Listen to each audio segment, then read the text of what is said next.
quero convidar você a abrir a sua Bíblia agora. Nós vamos juntos meditar na palavra de Deus, ouvir o que Deus tem para nós nesta noite. Gênesis capítulo 6, versos 11 a 22, até o capítulo 7, no verso 1. Gênesis 6, versos 11 a 22, 7, verso 1. Encontrou aí na sua Bíblia? Se não tem uma Bíblia aí nas mãos, se assente ao lado de quem tem. Abra a sua Bíblia. Encontrou o texto bíblico? Texto bem conhecido de todos nós, quando a Bíblia nos diz: a terra estava corrompida à vista de Deus e cheia de violência. Viu Deus a terra e eis que estava corrompida, porque todo ser vivente havia corrompido o seu caminho na terra. Então disse Deus a Noé: resolvi dar cabo de toda a carne, porque a terra está cheia da violência dos homens. Eis que os farei perecer juntamente com a terra.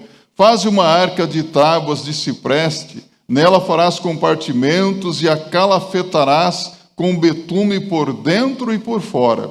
Deste modo a farás. De 300 côvados será o comprimento, de 50 a largura e a altura de 30. Farás ao seu redor uma abertura, um côvado de altura, a porta da arca colocarás lateralmente. Farás pavimento na arca, um embaixo, um segundo e um terceiro, porque estou para derramar águas em dilúvio sobre a terra, para consumir toda a carne em que há fôlego de vida, debaixo dos céus. Tudo o que há na terra perecerá. Contigo, porém, estabelecerei a minha aliança. Entrarás na arca, tu e teus filhos, e a tua mulher, e as mulheres de teus filhos. De tudo que vive, de toda a carne, 2 de cada espécie, macho e fêmea, farás entrar na arca para os conservares vivos contigo. Das aves segundo as suas espécies, do gado segundo as suas espécies, de todo o réptil da terra segundo as suas espécies. 2 de cada espécie virão a ti, para os conservares em vida. Leva contigo de tudo que se come, ajunta-o contigo, ser-te-á para alimento, a ti e a eles. Assim fez Noé, consoante a tudo que Deus lhe ordenara. Capítulo 7, verso 1. Disse o Senhor a Noé: entra na arca tu e toda a tua casa, porque reconheço que tens sido justos diante de mim no meio desta geração. Deus abençoe esta palavra em cada coração. Podem se assentar, meus irmãos e irmãs.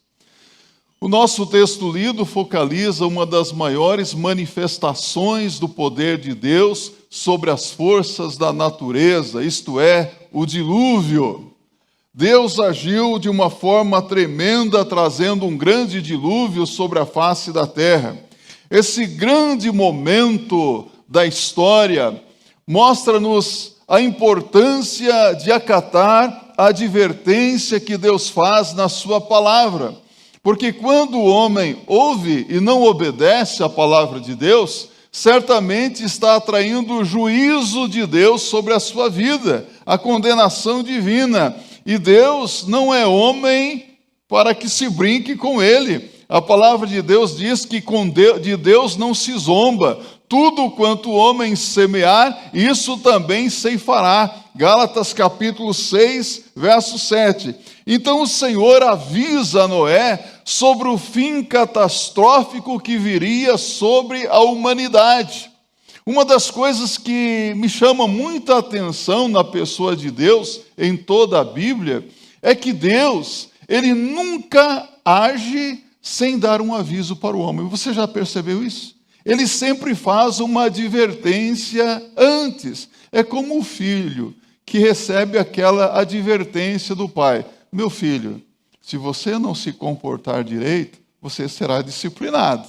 Deus sempre manda um aviso, Deus sempre faz uma advertência. Noé viveu numa época muito parecida com a nossa. Uma época de crise, onde as pessoas estavam ali atoladas na lama da corrupção e da violência. No entanto, Noé era um homem que mantinha a sua integridade. Noé escolheu o caminho estreito da obediência e da santidade no meio de uma geração que estava corrompida. No meio de uma geração perdida, Noé procurou fazer a vontade de Deus. E Deus contempla quando um homem é justo. Deus sabe quem teme e quem não teme o seu nome. Deus sabe quem leva a sério e quem não leva a sério a sua palavra. Algumas vezes nós nos deparamos com pessoas que afirmam temer a Deus e levar a sério a sua palavra, mas não leva muito tempo para nós verificarmos que é só da boca para fora, porque quando se trata de viver realmente na presença de Deus, correspondendo às expectativas de Deus, tais pessoas não vivem segundo as Escrituras Sagradas. Mas Deus não se engana com ninguém. Deus olha para mim, Deus olha para você e Deus nos conhece. Deus conhece o nosso assentar, o nosso levantar.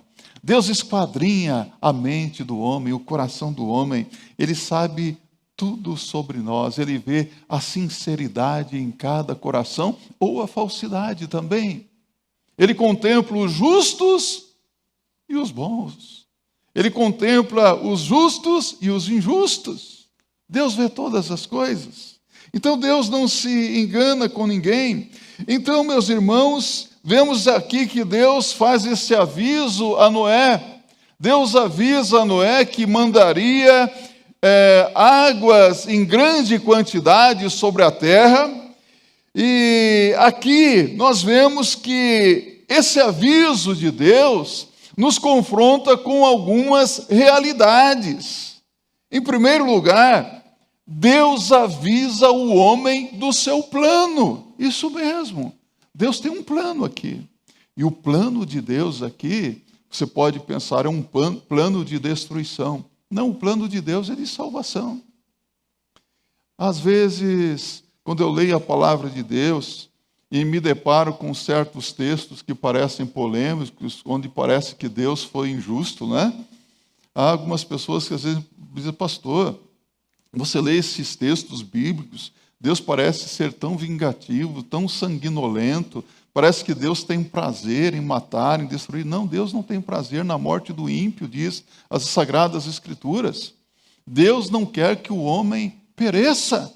Deus quer a salvação do homem. Mas Deus, no seu plano, Ele avisa o homem. Ele comunica ao homem das suas intenções. Não se haveria de conceber que um Deus misericordioso, amoroso, justo, agisse sem antes avisar o homem do que viria, não é verdade? Se Deus agisse sem comunicar o homem dos seus planos, então nós teríamos sim um Deus injusto. Mas Deus é justo. Em Gênesis 6, versos 13 a 22, o Senhor avisa o seu servo Noé sobre o fim catastrófico que se abateria sobre a humanidade. Deus o fazia consciente da sua misericórdia para com ele e para com toda a sua família. Porque Noé, no seu temor a Deus, ele comunicava a palavra de Deus aos de sua casa também. Veja como que é importante o homem, o servo de Deus, anunciar a palavra de Deus para a sua família. Lembram-se do carcereiro de Filipos? Quando ele crê, a palavra de Deus vem, crê no Senhor Jesus Cristo e será salvo tu e toda a tua casa. E ele creu. E como chefe da família, como cabeça do lar, ele leva Paulo para a sua casa. Paulo comunica a mensagem do Evangelho aos membros daquela família. E naquela mesma noite, toda a sua casa foi salva, foi batizada. E aqui nós vemos Deus comunicando a Noé que ele, em sua misericórdia, iria salvá-lo juntamente com toda a sua família. Noé foi um homem diferente dos homens da sua época. Ele não foi arrastado pelas correntes do pecado dos seus contemporâneos. Ele via as coisas acontecendo, Ele observava, mas ele não se contaminava, ele não participava, ele não foi arrastado pelas ondas tempestuosas do pecado, não, ele se mantinha firme ali, ele não era arrastado por essas coisas. E se você observar, em Gênesis capítulo 19, versos 12 a 13, nós vemos que Deus, misericordiosamente, também avisou a Ló, através de 2 anjos, que ele iria destruir Sodoma e Gomorra. Ele manda esses anjos até Gomorra para tirar Ló e sua família daquele lugar. Ah, como eu gostaria que esses mesmos anjos de Deus estivessem hoje visitando os antros de perdição deste mundo, as boates, os barezinhos de baladas, talvez aqui da Vila Olímpia, talvez ali da Vila Madalena, você pense nisso, mas tem muitos outros lugares que são considerados como verdadeiros infernos, e por que não dizer inferninhos, onde muitas pessoas estão ali enfiadas, e digo para você, até mesmo pessoas que dizem que temem a Deus. Como eu gostaria que esses anjos hoje também estivessem nesses lugares, avisando as pessoas do estado de perdição que se encontram e alertando-os para que saiam, para que fujam, para que corram enquanto é tempo. Enquanto ainda tem jeito. No livro de Jonas, nós encontramos Deus falando com o profeta para que ele fosse até a cidade de Nínive, a grande Nínive, para que avisasse os ninivitas que em 3 dias Nínive seria destruída.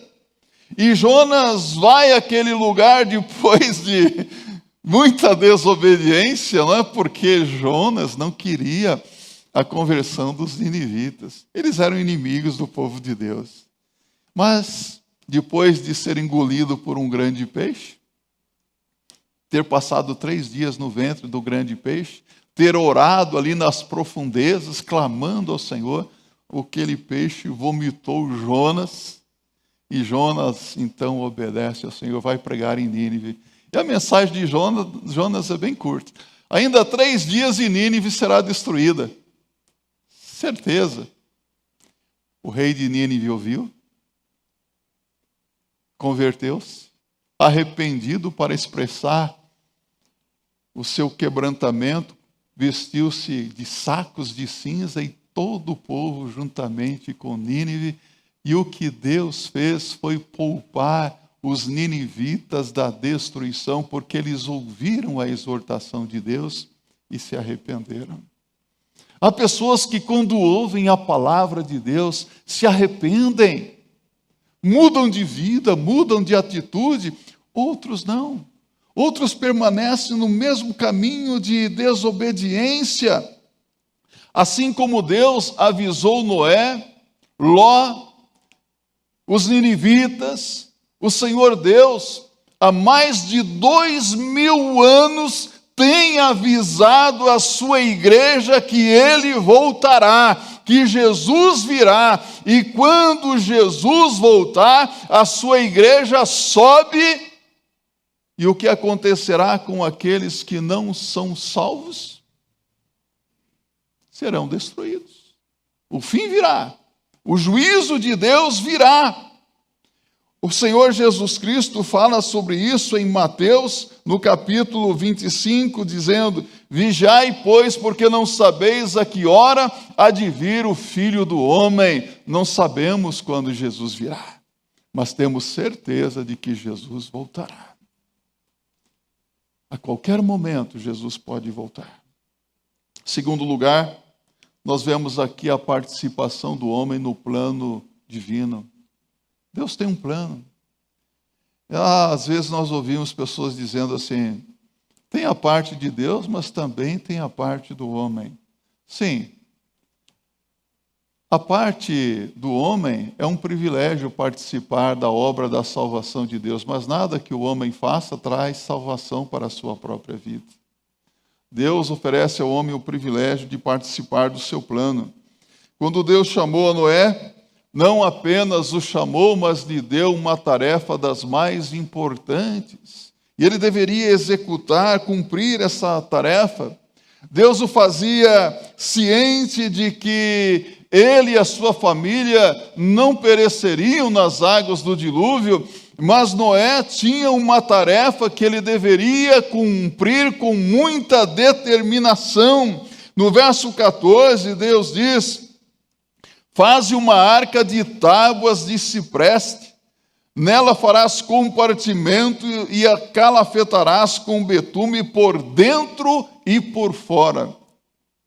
É impressionante que Deus dá as instruções para Noé acerca da maneira como aquele barco enorme deveria ser construído. O material, a forma, as medidas. Aquele barco deveria ser construído não de qualquer jeito. Não a construção de um barco como Noé quisesse fazer, mas tinha que ser como Deus queria que o barco fosse feito. Então Noé tinha que acatar todas aquelas orientações dadas por Deus. E segundo alguns historiadores, como o Dr. Scofield, ele disse que essa embarcação enorme era um verdadeiro transatlântico, que nós chamamos de a Arca de Noé. Até mesmo arquitetos, engenheiros ficam perplexos com as medidas dadas por Deus. Segundo os estudiosos, essa embarcação tinha 135 metros de comprimento, 22 metros e meio de largura, 13 metros e meio de altura. Tudo bem equilibrado, com compartimentos, uma porta na lateral. É impressionante. Uma verdadeira obra de engenharia naval que deixam muitos perplexos. Então, este era o trabalho que Noé teria que fazer. E quando eu olho para essa enorme embarcação aqui, eu vejo que era um trabalho muito grande para Noé, que estava além da sua capacidade, mas Deus que o chamou, o capacitaria para tão importante obra. Quando Deus chama alguém para uma tarefa, meus amados irmãos e irmãs, Ele dá a capacitação necessária. Ele mostra como fazer, Ele dá os recursos necessários. E esta arca aqui era um tipo de Cristo, você sabia disso? O Senhor Jesus Cristo mesmo fala sobre isso aqui em Mateus 24, eu quero que você abra a sua Bíblia no verso 38, Jesus mostra qual foi o meio de salvação nos dias do dilúvio. Ele diz assim: porquanto assim como nos dias anteriores ao dilúvio comiam e bebiam, casavam e davam-se em casamento, até o dia em que Noé entrou na arca. Até o dia que Noé entrou na arca. Qual foi o meio de salvação nos dias do dilúvio? A arca. A arca é um tipo de Cristo.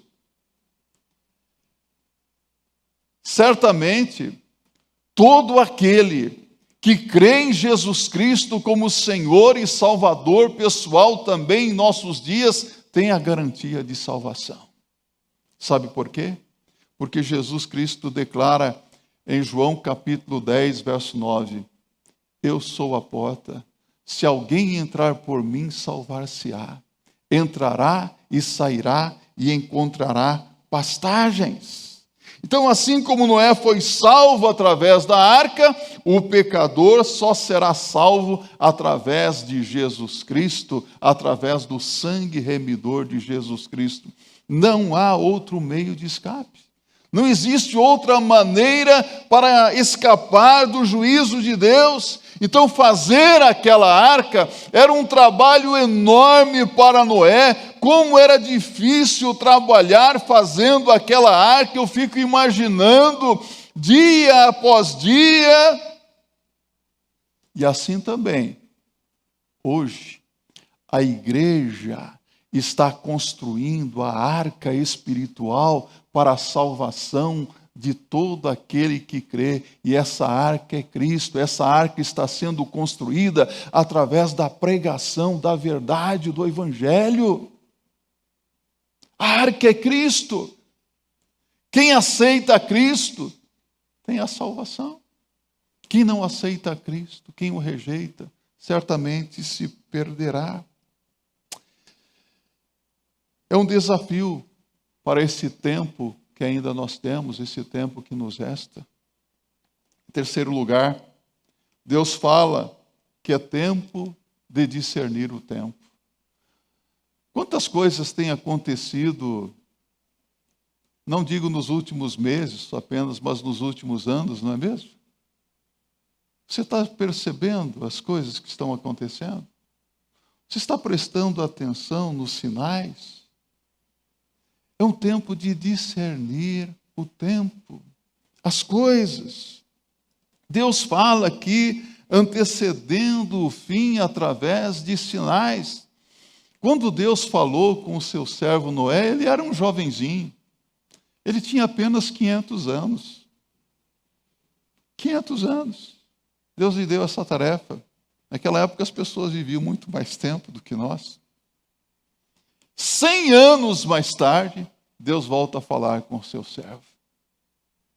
Só que dessa vez, Deus fala a Moisés não para corrigir o trabalho dele, para encorajá-lo diante do desafio da construção da arca, para motivá-lo. Deus diz a Noé, que está aqui: entra tu na arca com a tua mulher e com os teus filhos. Era o tempo para entrar na arca. A arca, portanto, estava pronta para subir, para flutuar naquelas águas do dilúvio. Aquela arca estava preparada para flutuar e flutuou, meus irmãos.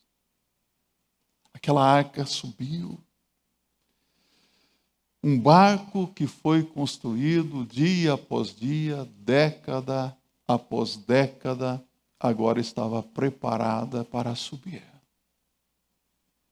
Sabe, a arca era o delírio daquela multidão. Fico imaginando a multidão contemplando aquela enorme embarcação e zombando de Deus, zombando de Noé. E Noé ali faz até nos lembrar daquele filmezinho que passou aí, não é?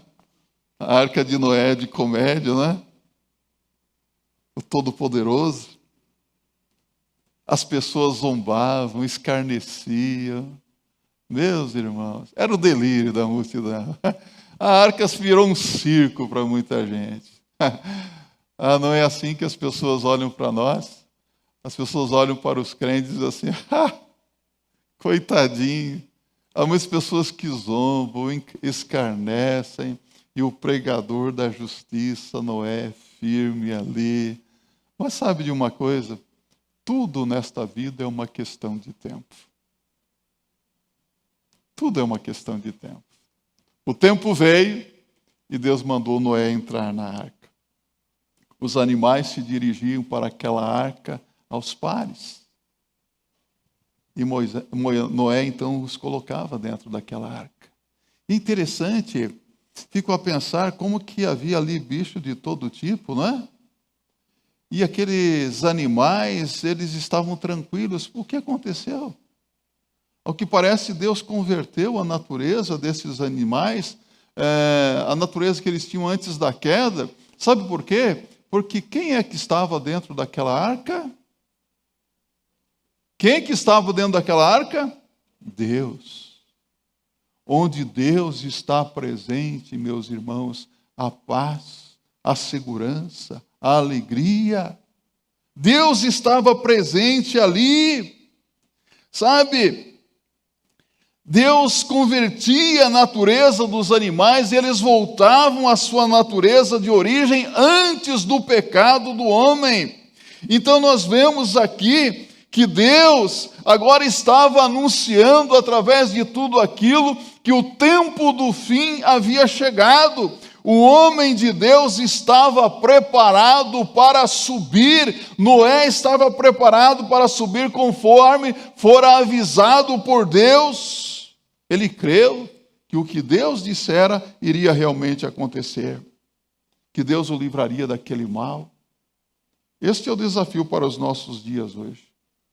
Os sinais estão aí diante dos nossos olhos. Eis os sinais.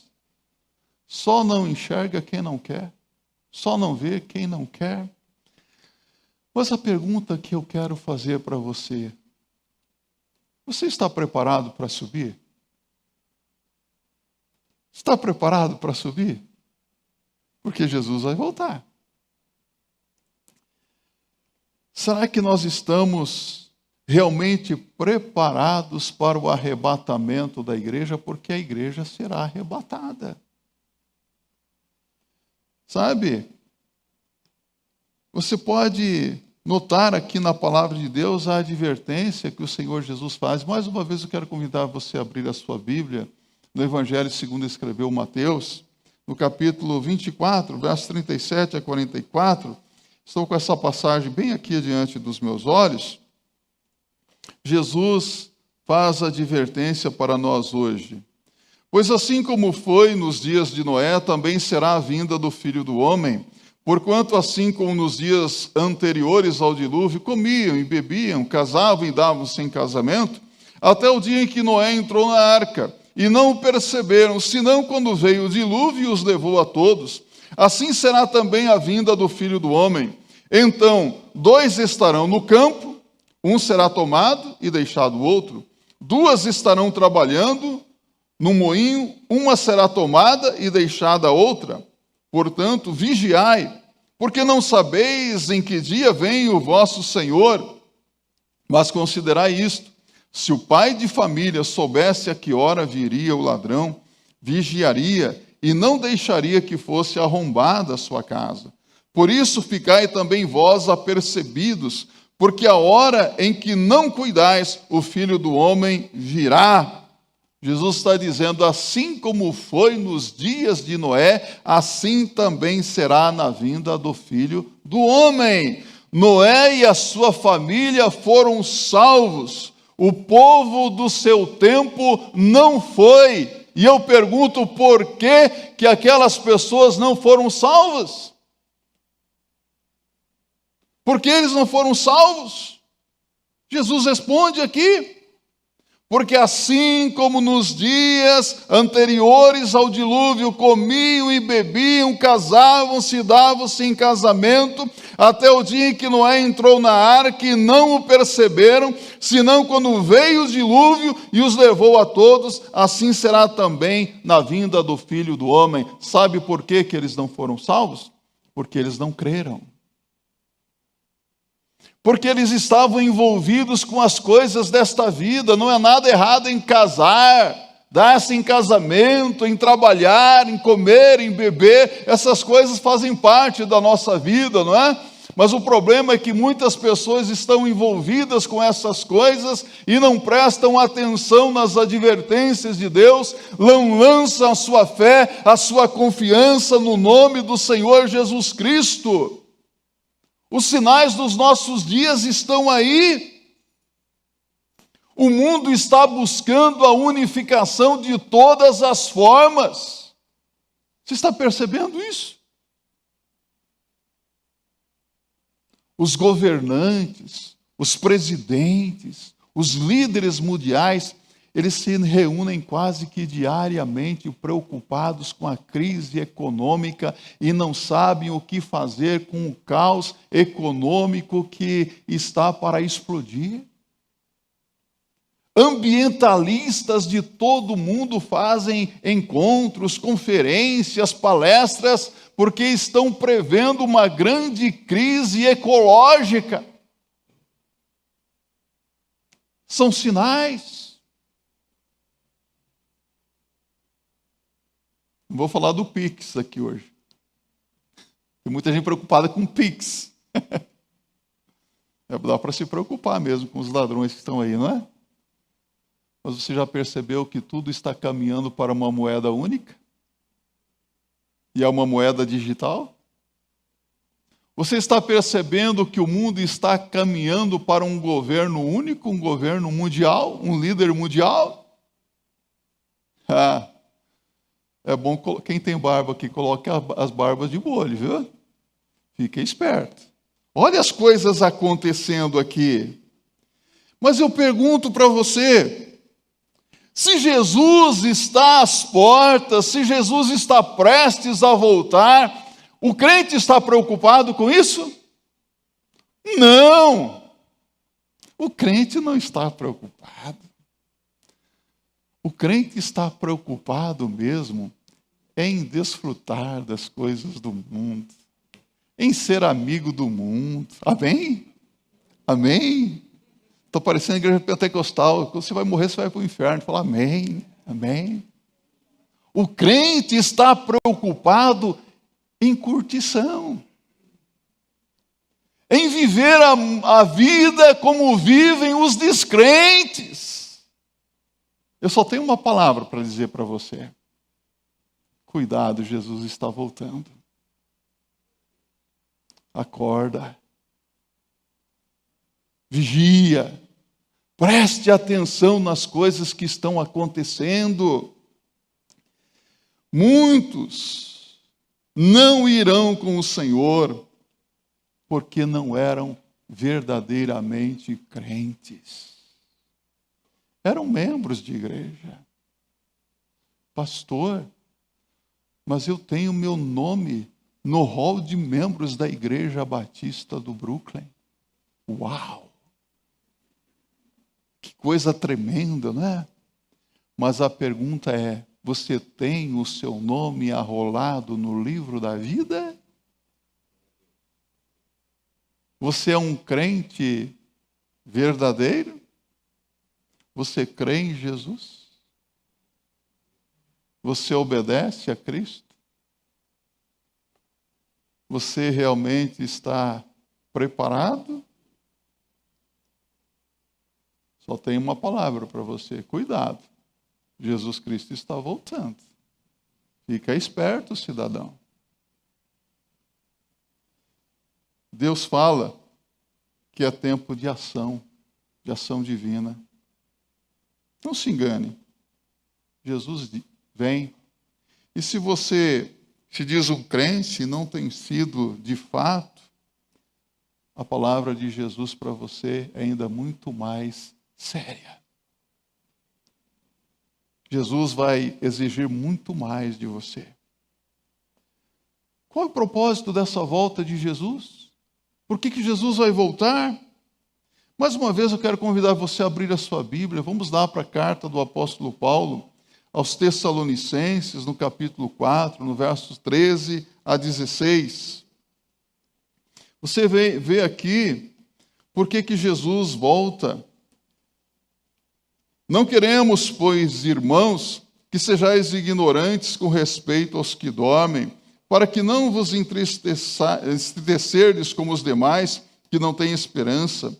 Pois se cremos que Jesus morreu e ressuscitou, assim também Deus, mediante Jesus, trará em sua companhia os que dormem.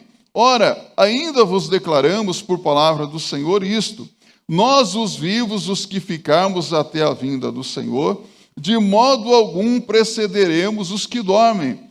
Porquanto o mesmo Senhor, dada a sua palavra de ordem, ouvida a voz do arcanjo e ressoada a trombeta de Deus, descerá dos céus, e os mortos em Cristo ressuscitarão primeiro. Depois nós, os vivos, os que ficarmos, seremos arrebatados juntamente com eles, entre as nuvens, para o encontro do Senhor nos ares. e assim estaremos para sempre com o Senhor. Consolai-vos, pois, uns aos outros com estas palavras. Sim, Jesus Cristo vai voltar. Jesus Cristo vai voltar para arrebatar a sua igreja,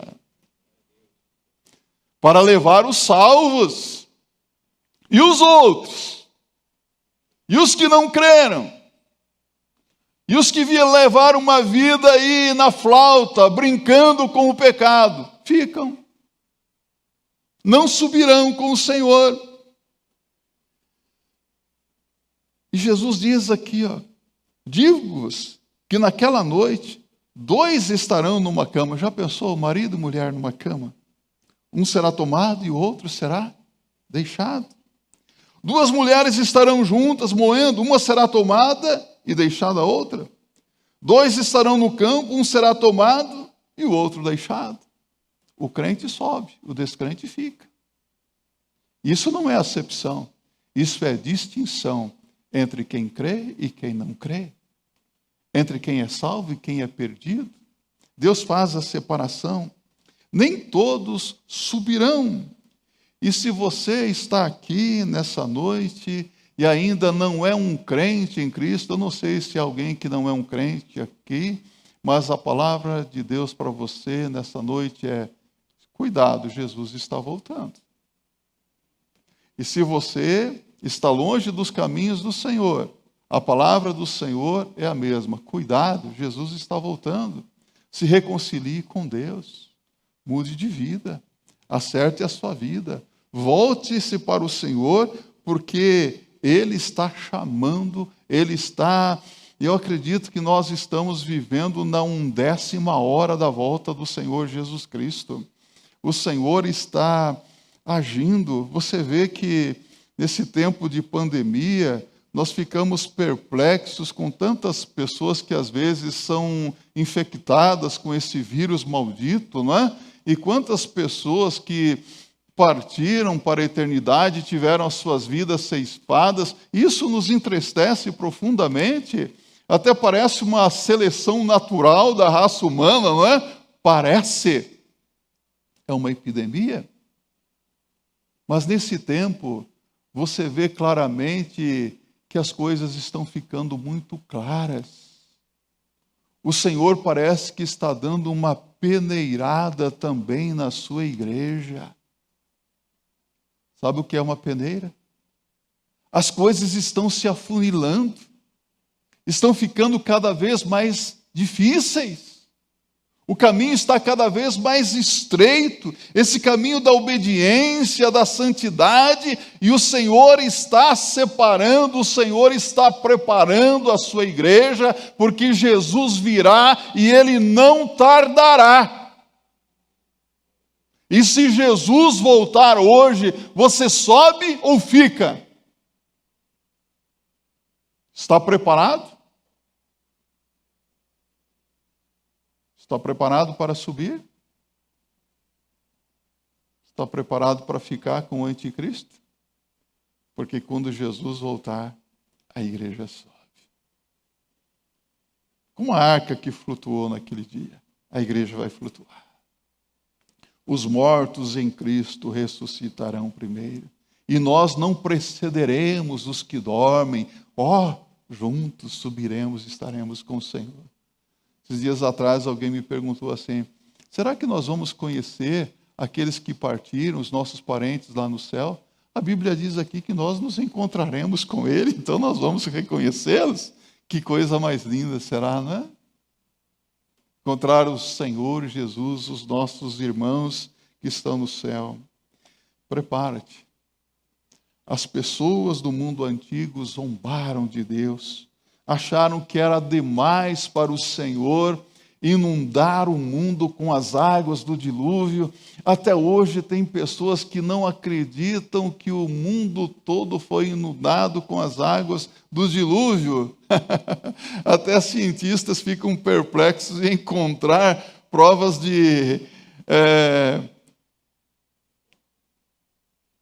mar invadindo até determinados lugares, montanhas. Quanta coisa! Talvez este não seja o teu caso de duvidar. E até diga, eu creio. Sabe, pastor, eu creio em Deus, eu creio na palavra de Deus, eu não sou um incrédulo, não. Eu não sou um ateu, não sou agnóstico. Eu creio, eu só não tomei ainda a minha decisão ao lado de Jesus Cristo. Eu só não tomei a minha decisão ao lado de Jesus Cristo. Sabe de uma coisa? As oportunidades, elas cessam. Em 2 Coríntios 6, verso 2, Paulo diz assim, eis agora o tempo sobre modo oportuno, eis agora o dia da salvação. Sabe o que aconteceu? Um dia, Deus disse para Noé, entra na arca com a tua mulher e com a tua família. E quando Noé entrou na arca, Deus fechou a arca, Deus selou a porta da arca e ninguém mais podia entrar. Cessaram-se as oportunidades. E naquele tempo a Bíblia diz que não chovia sobre a terra. Um vapor subia e regava a terra. As pessoas chover, cair água do céu, até que começou a cair uma neblina, uma garoazinha fina, a chuva, e começou a engrossar, uma forte tempestade, os rios transbordaram, os mares começaram a invadir tudo, e toda a vida debaixo dos céus pereceu, com exceção de Noé e a sua família. 8 vidas apenas escaparam. Nem todos serão salvos. A porta é estreita. Poucos são os que entram por ela. Quando eu prego o Evangelho de Jesus Cristo, eu prego com o coração apertado. Sabe, até uma dor no coração, porque eu sei que muitas pessoas que ouviram o Evangelho e têm ouvido o Evangelho, pessoas que sabem até citar, recitar textos da palavra de Deus, até melhor que muitos pregadores, nunca entrarão nos céus. Porque nunca tomaram uma decisão séria ao lado do Senhor Jesus Cristo. Nunca creram de fato, mas apenas usaram o texto da palavra de Deus, muitas vezes como pretexto, como motivo de chacota, de brincadeira. Pessoas até mesmo queridas, mas que não estarão com o Senhor naquele dia. Fico imaginando Noé e a sua família dentro da arca, fulano de tal pereceu. Que dor. Já imaginou o pai vendo os seus filhinhos perecerem? A esposa morrendo abraçada ali com seu marido? Bebezinhos de colo, todos pereceram. Aí você diz assim, Deus é duro demais. Deus é justo. Deus não toma o culpado por inocente. A alma que pecar, essa também morrerá. Mas a Bíblia também diz, em 1 João 4,8, Deus é amor. Deus ama, porque é próprio da natureza de Deus amar. Eu quero que você saiba que Deus ama você. Ama você. E Ele deu prova disso, quando enviou seu Filho Jesus Cristo para morrer na cruz do Calvário, no meu lugar, no teu lugar. Mas Deus prova o seu amor para conosco, em que Cristo morreu por nós, sendo nós ainda pecadores. Romanos capítulo 5, verso 8. Portanto, Deus não precisa provar nada para você. Ele já deu prova do grande amor que Ele tem por você. Cabe a você agora crer no Senhor. Apocalipse, capítulo 22, verso 12 a 15. Eu quero convidar você a acompanhar essa advertência de Jesus para nós finalizarmos a nossa mensagem. Jesus diz assim, eis que venho sem demora, e comigo está o galardão que tenho para retribuir a cada um segundo as suas obras. Eu sou o Alfa e o Ômega, o primeiro e o último, o princípio e o fim. Bem-aventurados aqueles que lavam as suas vestiduras no sangue do Cordeiro, para que lhes assista o direito à árvore da vida e entrem na cidade pelas portas. Fora ficam os cães, os feiticeiros, os impuros, os assassinos, os idólatras e todo aquele que ama e pratica a mentira. Jesus voltará sem demora. Felizes aqueles que lavam as suas vestes no sangue do Cordeiro. Felizes aqueles que reconhecem os seus pecados e arrependidos aceitam a Cristo como único e suficiente Senhor e Salvador de suas vidas. Ficarão de fora todos aqueles que cometeram pecado e não se arrependeram.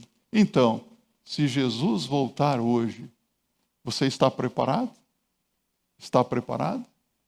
Que Deus abençoe para que você discirna o tempo e aproveite o tempo que Deus te oferece hoje para se reconciliar com Deus, para aceitar a Cristo. Amém?